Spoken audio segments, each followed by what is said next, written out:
and truly respected throughout the world as a leader. And thank you very much for being here. We appreciate it.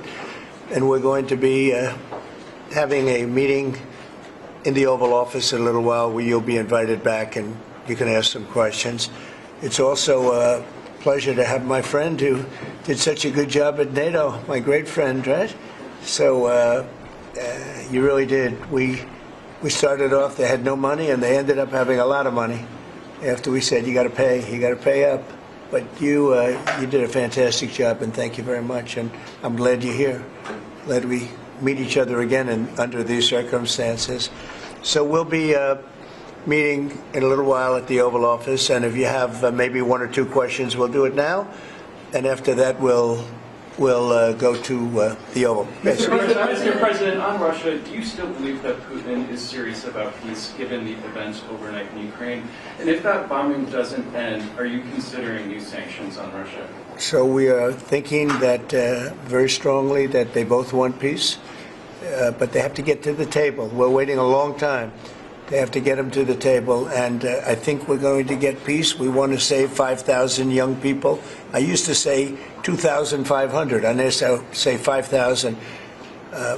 We have, Mr. Prime Minister, we have about 5,000 young people a week that are dying in that ridiculous war. And, you know, I started out because I didn't like all the money that we were paying, and then I realized how many people were dying. And that's by far the more important element right now. I'm saying we can save thousands of people. And I don't like that it takes long at all, but I think they both want to make peace. I do believe so. There's a lot of hatred there. There's a lot of very bad blood, a lot of distrust. But I think I hope we're going to get there for the sake of a lot of young people that are dying. Mr. President, do you have a deadline for when the party... I have my own deadline. And we want it to be fast, and the Prime Minister is helping us. He wants it to be fast, too. And I think everybody in this, you know, at this time in NATO, they want to see this thing happen. So we have a deadline, and after that, we're going to have a very much different attitude. But I think that has a very good chance of getting done. Mr. President, what can Norway do to prove that they're an important ally to the U.S.? What can Norway do? Just keep doing what they're doing. We have a very good relationship with Norway. Great leader, great people. I know many of the people in Norway, and it's truly it's an incredible country. So all they have to do is keep doing what they're doing, I think, is probably the best answer I can give. Yeah. The former Secretary General of NATO is here. Yes. Mr. Stoltenberg, how important is the NATO defense alliance, Mr. President? Is it sacrosanct from your perspective? Well, it's a very interesting question. It's certainly very important for Europe, and I think without us it wouldn't be as nearly as powerful.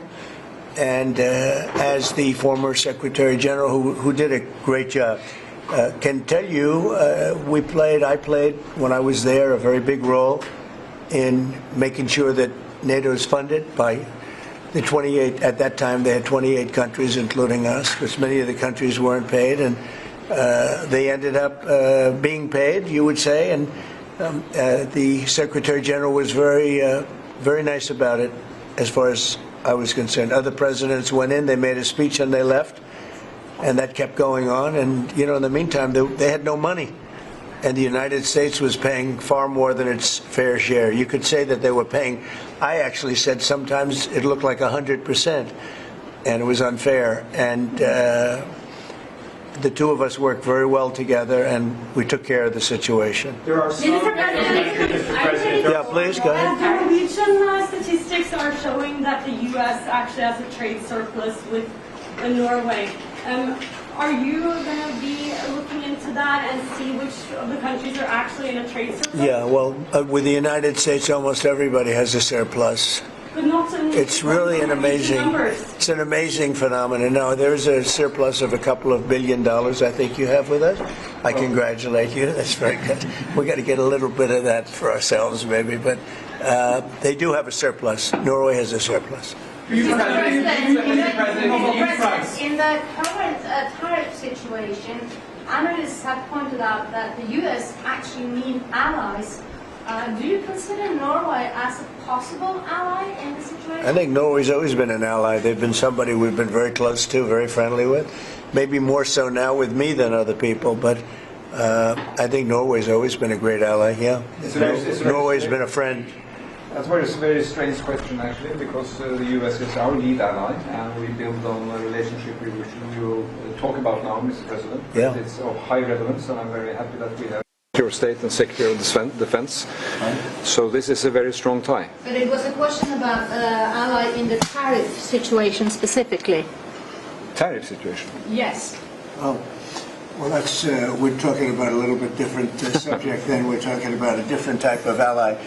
No, in this case, he would be very much inclined to be an ally of Norway because he wants to make the best business deal possible. And Norway and the Norwegians are great business people. They're great traders. They're great, very smart nation, very well-managed nation. Has been for a long time, and in particular now with this leadership. But we'll be talking about trade and other things, and I think we're going to come to a conclusion very quickly. Mr. Prime Minister, I was wondering whether you think that Donald Trump, for his effort in Ukraine and otherwise, deserves to be nominated for a Nobel Peace Prize. Well, I salute President Trump for having been taking very important initiatives to get this conflict towards an end which both parties deserve. We need to have a ceasefire, save lives, and move towards something which is more secure for Europe, for the people concerned. And on that we work together. And I look forward to go into some details because we are at the critical moment. On that price, that is a committee taking care of that, which is completely working on its own terms, and I cannot comment on that. Mr. President, a question on China. But thank you very much for that question. May I ask you a question on China? I like that question. Yeah, please. A question on China. Can you clarify with whom the U.S. is speaking with China? They're saying it's fake news that trade talks are happening. Well, they had a meeting this morning, so I can't tell you. It doesn't matter who they is. We may reveal it later, but they had meetings this morning, and we've been meeting with China. And so I think you have, Jeff, as usual, I think you have your reporting wrong. Thank you very much. We'll see you. We'll see you inside. Thank you. Thank you, President. Thank you. Everybody out. Thank you. Thank you. Keep moving, everybody. Keep moving. Thank you. You're out. Thank you. I would go. We'll both go together, gentlemen. Oh, yes, please do. I want to go skiing. I love Norway. I love Norway. Why? It's beautiful.